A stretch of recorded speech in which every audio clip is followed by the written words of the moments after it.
skin disease, I guess. Actually, I got this thing going on with my hair. I got these cowlicks in the back. I don't know if you can tell it right now. My weight, most definitely. That I'm freaking tall.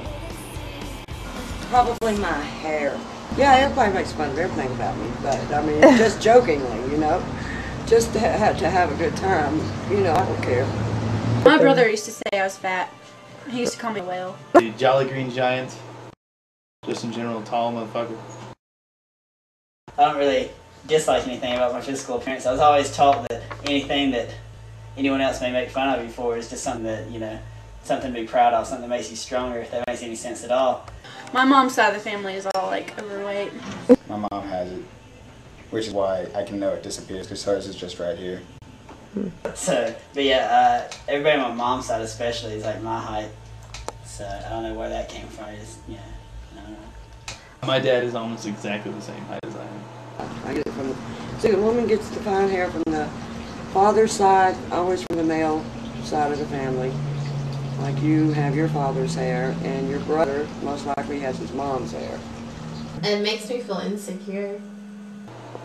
Like I was supposed to have some important thing that I didn't have. I was just like, what's wrong with being tall? And they were like, well, you're just tall.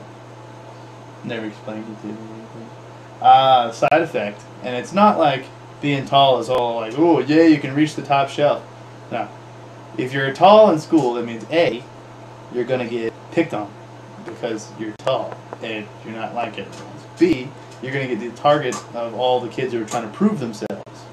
You know, the little bastards who are like, oh, I'm tough and rough and whatever and angry and spit fire. And then you get all the bitter short people who aren't tall and therefore they hate you. And then you have all the people who are just in general weirded out by it, so they don't like it. And then you have the teachers and professors who you're more on their height level, so they expect you to be more on their maturity level, so they expect more of you.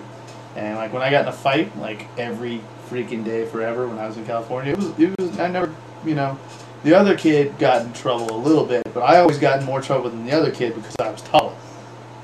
And they would tell me I should have more control and, you know,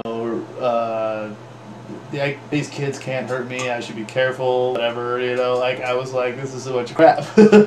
I'm the same age as them, and just because I'm huge and they're freaking small, doesn't mean that if they attack me, I am at fault. I got told one time that I was my fault for fighting because I didn't run. You know, you can only be upset over your appearance for so long because there's really nothing you can do about it. And you just gotta accept it and move on and be happy with yourself and not really care what other people think, because you know it's what you think about yourself that matters, not what somebody you've never seen before thinks. You know? Exactly. Yeah. So. I guess it can be like seem like a little dirty just because you always have these bumps on your arm. You don't really you feel them and it looks like you're like constantly like covered in like crap, but they're not really. So I really don't care one way or the other anymore. You know, when I was younger, I had really long hair and it was real thick, just like everybody that's really young has that. But when you get older, your hair starts thinning out. You start worrying and stressing and getting into all that worldly rat race, rut, humdrum, and it starts driving you crazy. You know, one knows why their hair is falling out. I feel unjustly accused of being superior.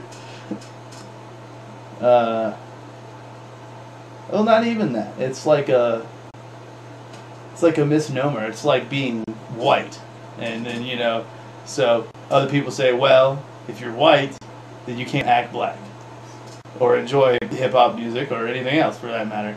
So then, if you're tall, you can't be like average height people. You know, because you're not average height. It's the same thing. It's just universal as opposed to racism, I suppose. I feel bad. I feel like I need to go on a diet, but I'm not going to because I don't have the, what's the word? I'm not committed enough to actually diet or like exercise. I don't have time for that. I don't have time to exercise. That's the problem with being tall, is you can't hide it. No, not really. I try to be, I don't try to hide it. I try to dress appropriately to make myself feel comfortable. And I think it's all in the way you carry yourself. If you carry yourself with confidence, people will look at you in a more, I guess, confident manner. And I think you feel better about yourself if you carry yourself with the confidence. Baggier clothes. Your clothes. Yeah. Sometimes I wear tight pants though. Yeah, see, I put a little bandana on, but that's also because my job, you know, I have to sweat at my job, so it also catches the sweat. I come to the point where I don't really care. You know, you can't really hide your height anyway, so. I think I would like to look like Keira Knightley. She's I think pretty. she's hot. I would like to look like that. Yeah. If we're all made different, then why want to be like somebody else, you know? You know, everybody's unique, so keep it like that. I'd like to have your body. Bruce Willis. Bernadette Peters. I don't want to look like the super skinny, like, you know, supermodels, but at the same time, I would like to be just more fit altogether. So. I don't know. I mean, it's kind of vain to say I would be happier if I was prettier. I don't think it would make me happier. I think it would make me have better self-confidence, better self-esteem.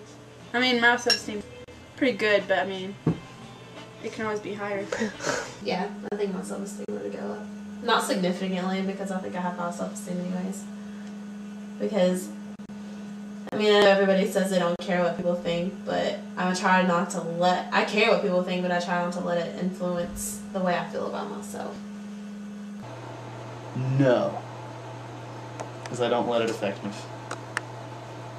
It's just one of those things that you can be funny about. You know? Whatever you get over, you deal, you're cool with it. I probably wouldn't be as strong a person if I weren't having to deal with everyone having higher expectations and you know, telling me it's all my fault even when it's not, making me responsible when I'm not, kind of made me responsible for everything, which made me more strong, etc., etc., etc. As far as just, it's always the one that's taking care of everybody else. No hair, some hair, short hair, long hair, ever. It's what's inside of you and what you project and how you relate. That's all that matters, really. It doesn't matter. I had 3 hairs sticking up on my head. I'd just put me a toboggan on and go on down the road. Still be at work, still do everything I do now. Like, I mean, if it affected me, it probably affected me when I was younger. Right now, I don't really care, but it might have affected me as I got older by what happened when I was younger. I feel fat in everything that I put on. I never feel comfortable with what I have on, ever.